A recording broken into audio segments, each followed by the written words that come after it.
అమ్మ నేను పడుకోవడానికి వెళ్తాను, నన్ను డిస్టర్బ్ చేయకే. పడుకో. ఇప్పుడు నిన్నెవరు డిస్టర్బ్ చేశాడు?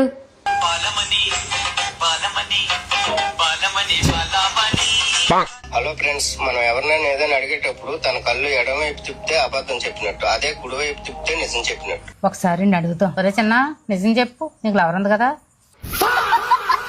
ఏమిటా చూపు, ఎలా నాటకాలు ఆడుతున్నా? ఏమైనా నేసాలు వేసావనుకో గదిలో పెట్టి మిరగాయపోక వేసేస్తాను. కేవలం 1000 రూపాయలకు మాత్రమే 4 పట్టు చీరలు. ఈ ఆఫర్ ఈ రోజు మాత్రమే. ఎవరికైనా కావాలనుకుంటే లింక్ 1 బై ఉంది, నొక్కండి. చిన్న, ఇది ఫేకా? అమ్మ నీ ఫోన్ లో వచ్చి ప్రతి వీడియో ఫేక్ వీడియో. నీకు ఫోన్ నేర్పించిన పాప నాకు నిద్ర లేకుండా చేస్తున్నావు అమ్మ.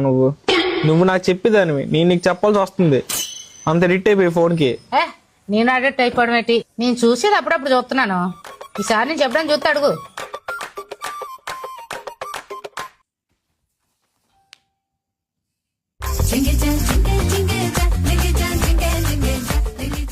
ఇది ఎడిక్షన్ కాదే. ఆపరా, నేనేం ఎడిట్ అయిపోలేదు. మన బ్యాండ్ మేళం సినిమా రిలీజ్ అయ్యి హిట్ అయింది. తీసుకెళ్ళమని తీసుకెళ్ళేవేటి? అందుకే G5 వచ్చి చూస్తున్నాను. చూసి పడుకుంటూ పోతానులే, రా నువ్వు చూద్దు. రాజశేఖర్ గారు గోడీల వ్యాపారంతో నెలకి ఎంత సంపాదిస్తారో తెలుసా? మీ మత అయితే పోతుంది.